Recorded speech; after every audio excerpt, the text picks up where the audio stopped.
ఈ తిరుపతి లడ్డు వ్యవహారం జరిగిన తర్వాత పవన్ కళ్యాణ్ గారు ఒక 11 రోజుల దీక్ష తీసుకున్నారు.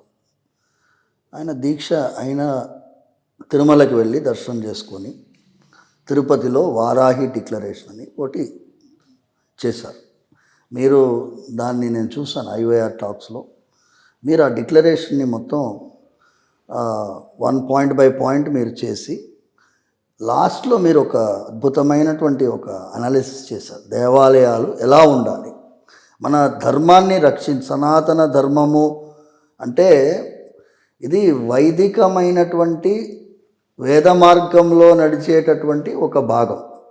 సామాజికంగా చాలామంది వేదాన్ని డైరెక్ట్గా ఇన్వాల్వ్ కాకపోయినప్పుడు మీరు చెప్పినట్టు ఒక ఉదాహరణకి కొమరవల్లి మల్లన్న దేవాలయం ఉంది. కొమరవల్లి మల్లన్న దేవాలయంలో లోపల మల్లన్న దగ్గరగా ఉండేవాళ్ళు బలిజులు, వాళ్ళు పూజ చేస్తారు. బయట ఉన్న వాళ్ళు కురుములు, వాళ్ళు గొల్లలు కురుములు, వాళ్ళు ఒగ్గు పూజారులు ఉంటారు. వాళ్ళు పటం గీస్తారు, వాళ్ళు ఒగ్గు కథ చెప్తారు. వాళ్ళ సంప్రదాయం ప్రకారం వాళ్ళు చేస్తారు. మల్లన్ననే లోపల ఒక విధానం, అదే బయట మంటపంలో విధానం. ఇప్పుడు మీరు మహబూబ్నగర్ జిల్లాలో ఇంకొక దేవాలయం ఉంది, అది సాతానే శ్రీ వైష్ణవుల దేవాలయం. అది కూడా వెంకటేశ్వర స్వామి వారి దేవాలయం.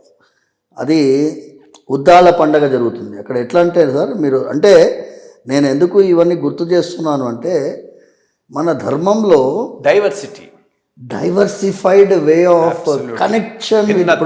ఇప్పుడు చూడండి సార్, ఇప్పుడు శరీరంలో గుండెకాయ నుంచి తీసుకుంటే అయోర్తా ఉంటుంది. ఇప్పుడు బయోమెడికల్ లైన్లో అలవాటు ఉన్నాను కాబట్టి నేను దాన్ని ఆపాదించే ప్రయత్నం. అంటే శిరస్సు నుంచి పాదం వరకు there is a blood flow. కింద నుంచి పైన బ్లడ్ ఫ్లో ఉంటుంది, పైనుంచి కింద బ్లడ్ ఫ్లో ఉంటుంది. అదే భక్తి మార్గంలో ఉండేటటువంటి వారు భగవంతుడికి కనెక్టెడ్గా ఉండేటటువంటి వారు. ఇప్పుడు పోచమ్మ దేవాలయం ఉంది, బోనాల పండుగ జరుగుతుంది. మల్లమ్మ దేవాలయం ఉంది, రేణుకా ఎల్లమ్మ పూజ చేస్తారు. వాళ్ళు ఎట్లా అంటే పరశురాముడు జమదగ్ని వారి నాటకం వేస్తారు సార్. వాళ్ళు ఎల్లమ్మ దేవాలయం వాళ్ళు జమదగ్ని మహర్షిది పాత్ర పోషిస్తారు. నేను ఆశ్చర్యపోయినాను. అంటే వీరు ఎంత అద్భుతంగా నాటకం చేస్తారు అంటే, ఇవన్నీ కూడా మన సమాజంలో మన ధర్మాన్ని నిలబెట్టిన దానికి ఇవన్నీ ఇన్ని రోజులు కారణంగా ఉండేది.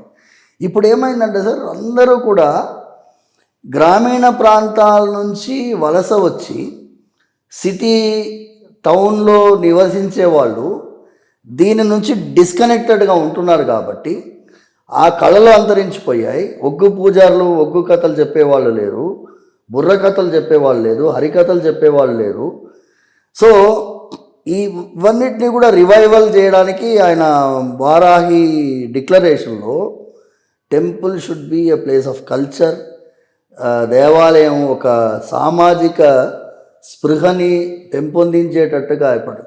ఎందుకు అంటే సార్, నేను 2021లో ఇప్పుడు మునివాహనం ఎలాగైతే ధైర్యంగా నేను ఒక డిస్కషన్కి వెళ్ళాను sir.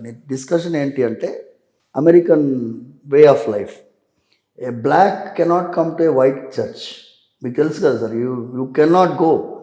A white man will never go into the black people's church. అంత రేషియల్ ఇప్పుడు కూడా ఉంది. ఇప్పుడు